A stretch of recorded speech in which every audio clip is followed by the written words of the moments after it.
Hey everybody, what's going on? Yeah, holy cow, we've been busy. Well, I've been really busy. Dylan's been over a few days getting a bunch more patchwork stuff. We've been working on the back doors and all that kind of fun stuff. Anyways, oh, here.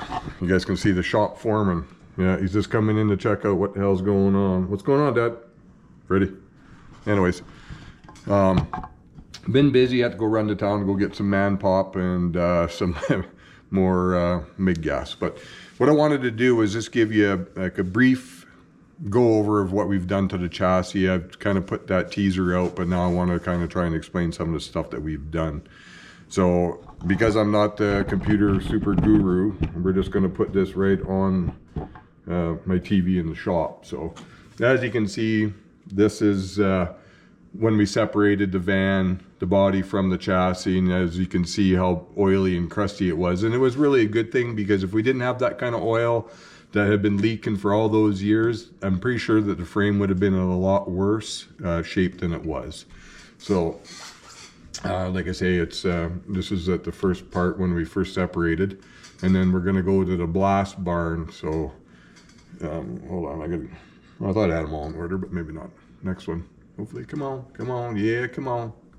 So here's it is in the blast barn. We just flipped it upside down, and we only blasted what we needed to blast, like clean the sides of the frame up, and we didn't do the front suspension because this is all getting removed, and same as the rear truck arm stuff, that's all getting removed as well.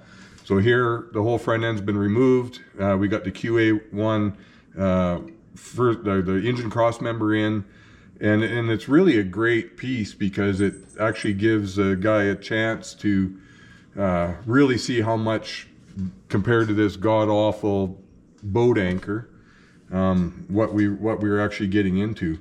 So now, that being said, that the product is really cool, because it's all it is you're cutting off a bunch of old rivets from the factory, and then you have to egg out a few holes, like oval them out, in order to get some of the bolts to fit.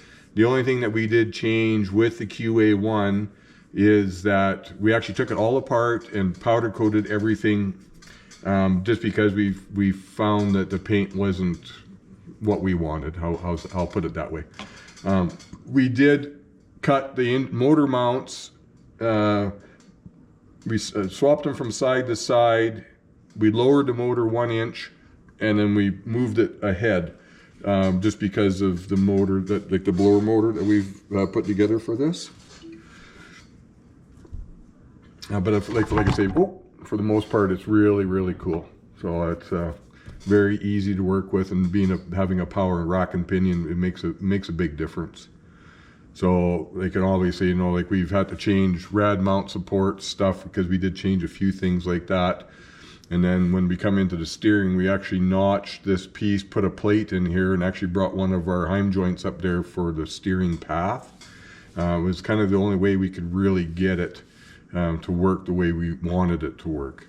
Here we're doing the rear end strip. Like I say, we didn't even sandblast it. We only sandblasted what we needed to. Spring perches all got to come out, and there was a lot of stuff that was removed in it. The truck arm front mounts, they come out because there's different ones, and then we went to one-piece drive shaft, so there's no more steady bearing location for this. So we're tearing it all down. This rear end was actually the factory van, so it's narrow like a car, but it's still a 12-bolt truck. So we had just put the 5-bolt axles in, because we were trying to get spacing and stuff for our rims and tires. We did put, because when you order QA1, you don't get the front and rear sway bars, so you actually have to order them. So it was kind of a bummer, because it was quite a bit more money, but it is what it is. So here we got it mounted in here.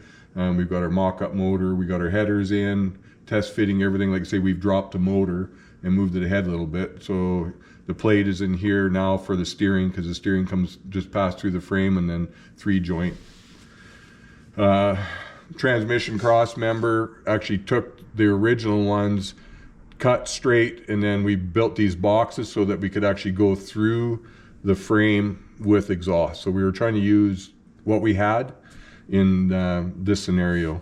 So, and then like I say, so we have to change the rad mounts and a few other things. And then here we're just trying to get a little bit more of the mock-up stuff done, making sure everything's, because this is a cold case radiator. We got it with the package with the old air, so we can have AC, all that kind of fun stuff. This is just fitting some of the exhaust. I just notched or bird mouthed it and then just welded it up. Crossover tube. One thing we did do with the QA1 is we did not use the hardware that they sent. We actually went to the grade 8 hardware. So it cost us a little bit more money, but we like to look at actually brought to the chassis. You guys will see it a little bit later in a different video, but like I say, the power rack and pinion, and because we dropped the motor, there's like not a whole lot of clearance at all. So then we took because of the tire size, we actually had to narrow the diff 4 inches. It wasn't too much, but we were able to just shorten the rear end and not have to do any major frame modifications or alterations. So here's the chassis. So we've already done all of our mock-up stuff, and this is in our color, which is called skillet gray. Everything's powder coated and then clear coated on top of it. So now you can see this is turned white. This has actually got the clear coat on it, and it'll go back in the oven and then cure. So it's we really wanted to try and do a lot with the powder coating stuff that we've been doing. So like our sway bars are gray, all our springs are gray, mounts are gray, tank straps and other frame cross members. And then obviously our C-notch. We left our C-notch as a bolt-in rather than welded in, because I figured if something ever happened that we wanted to use the suspension again in another C10, then we would be able to unbolt everything and then use it. So this is the final here. So it's all going together, as you can see, all the grade 8 hardware. So, and then this is the picture, a short video of what the chassis looked like. Just after we had got it all bolted back together. So that's all we have for now. So yeah, hope you guys like this one. I mean, like I say, if you got any questions or anything, please just comment, like, subscribe, that kind of thing. We're trying. That's all we can do. And try not to do any editing or any of that shit either. So, okay, cheers. Bye.